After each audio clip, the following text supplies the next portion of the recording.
ഉണ്ടാക്കാൻ പോകുന്നത് വളരെ സ്വാദിഷ്ടമായ നമ്മുടെ ബേക്കറികളിലൊക്കെ കിട്ടുന്ന അതേ ടേസ്റ്റിലുള്ള ഒരു എള്ളുണ്ടയാണ്.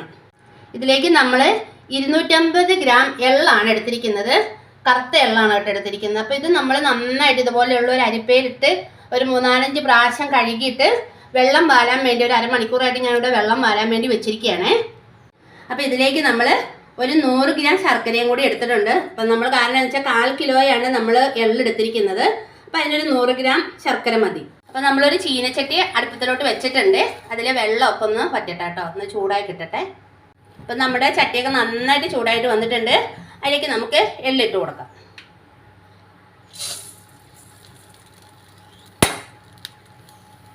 ഇത് നന്നായിട്ടൊന്ന് ഇളക്കി കൊടുക്കണേ. അപ്പം നമ്മുടെ എള്ള് ഇതാ പടപടാന്ന് പൊട്ടുന്നുണ്ട്.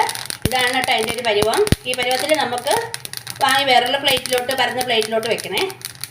അപ്പോൾ നമ്മൾ എള്ള് ഒരു പരന്ന പാത്രത്തിലേക്ക് മാറ്റി വെച്ചിട്ടുണ്ട്. കാരണം ഇതിൻ്റെ ചൂടൊന്ന് കുറയാൻ വേണ്ടിയാണ്.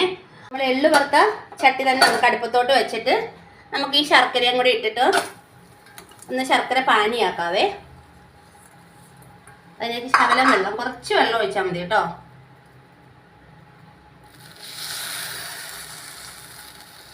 നമുക്ക് നന്നായിട്ടൊന്ന് ഇളക്കി കൊടുക്കാം. നമ്മൾ ഒത്തിരി വെള്ളം ഒഴിച്ചിട്ടുണ്ടെങ്കിൽ കാരണം എന്താണെന്ന് ചോദിച്ചാൽ അത് അത്രയും നേരം നമ്മളിത് വറ്റിക്കാൻ നിൽക്കേണ്ടി വരും. അപ്പോൾ കുറച്ച് ഒഴിച്ചു കൊടുത്താൽ മതി. അപ്പോൾ നമ്മുടെ ശർക്കര പാനി ഇത് ഇവിടെ റെഡിയായി തുടങ്ങിയിട്ടുണ്ട്. അപ്പോൾ നമ്മളിത് എടുത്തിട്ട് നമ്മുടെ കയ്യിൽ ഒട്ടുന്നുണ്ടോ എന്നൊന്ന് നോക്കണേ. കയ്യിലൊട്ടുന്നതാണ് പരുവം. അപ്പോൾ നമ്മുടെ ശർക്കര പാനി ഇത് നല്ലോണം റെഡി ആയിട്ടുണ്ട്. അപ്പോൾ നമ്മുടെ കയ്യിലൊക്കെ ഒട്ടാൻ തുടങ്ങി. അപ്പോൾ നമ്മളതൊന്ന് സിമ്മിലേക്ക് ഇട്ട് കൊടുത്തിട്ട് വേണം നമ്മൾ ഈ എള്ളിട്ട് യോജിപ്പിച്ചെടുക്കാനായിട്ട്. നമുക്ക് എള്ളും കൂടി ചേർത്ത് കൊടുക്കാം.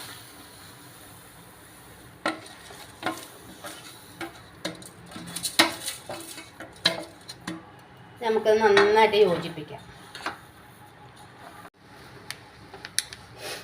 ഇത് നമ്മൾ നന്നായി ഇളക്കി യോജിപ്പിച്ചിട്ടുണ്ട്.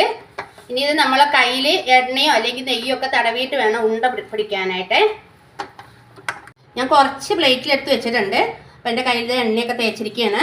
അപ്പോൾ നമുക്കതൊന്ന് ഉണ്ട ഉരുട്ടി നോക്കാവേ. എന്നാൽ ചൂടോടെ, അത്യാവശ്യം ചൂടോടെ ചെയ്തില്ലേ നമ്മുടെ ഉണ്ട ഉരുണ്ട് വരില്ല. ഇതാ ഞാനൊന്ന് ഉരുട്ടിയിട്ടുണ്ടേ. ഇതിപ്പോൾ നമ്മൾ കൂടുതലൊക്കെ എടുക്കുകയാണെങ്കിൽ നമ്മുടെ വീട്ടിലെ ആരുടെയെങ്കിലുമൊക്കെ സഹായം തേടിക്കണം കേട്ടോ. കാരണം അല്ലെങ്കിൽ ഇത് ഉരുണ്ട് വരികയില്ല. അപ്പോൾ ആരെങ്കിലും എല്ലാവരും കൂടി ചെയ്യാൻ നമുക്ക് വേഗം വേഗം ആക്കിയെടുക്കാൻ പറ്റുമേ. അപ്പോൾ നമ്മുടെ എള്ളുണ്ട അതവിടെ റെഡി ആയിട്ടുണ്ട്. ഇത് നമുക്ക് 2 ചേരുവ കൊണ്ട് നമുക്ക് നല്ല സ്വാദിഷ്ടമായിട്ട് ചെയ്തെടുക്കാവുന്നതാണ്. നമ്മുടെ എള്ള് ശർക്കരയൊക്കെ നമ്മൾ കുഴച്ചുണ്ടാക്കുമ്പോൾ നമ്മൾ തണുത്ത് പോയെങ്കിൽ അത് പേടിക്കേണ്ട ആവശ്യമൊന്നുമില്ല. നമ്മളൊന്ന് സിമ്മിലോട്ട് വെച്ചിട്ട് ഒന്ന് ചൂടാക്കിയെടുത്ത് നമുക്കിതുപോലെ തന്നെ ഉണ്ടയായിട്ട് എടുക്കാവുന്നതാണ് കേട്ടോ. അപ്പോൾ എല്ലാവർക്കും അത് ഇഷ്ടപ്പെടുമെന്ന് ഞാൻ വിചാരിക്കുന്നു. എല്ലാവരും ഒന്ന് വീട്ടിൽ റെഡിയാക്കി നോക്കണം. ആകെ ഇതിന് പേടിക്കാനുള്ളത് നമ്മുടെ കൈ പൊള്ളുമോ എന്നുള്ളൊരു ഇത് മാത്രമേ ഉള്ളൂ. എന്നാലും നമ്മൾ ചെറിയ ചൂടിൽ ഇങ്ങനെ ഉരുട്ടിയെടുത്താൽ വളരെ എളുപ്പത്തിൽ നമുക്ക് വീട്ടിൽ തന്നെ നമ്മുടെ മക്കൾക്കൊക്കെ ചെയ്ത് കൊടുക്കാൻ പറ്റുന്നതാണ്. അപ്പോൾ നമ്മുടെ വീഡിയോ ഇഷ്ടപ്പെടുകയാണെങ്കിൽ എല്ലാവരും ലൈക്ക്, ഷെയർ, സബ്സ്ക്രൈബ് ചെയ്യാൻ മറക്കല്ലേ. Okay, thank you.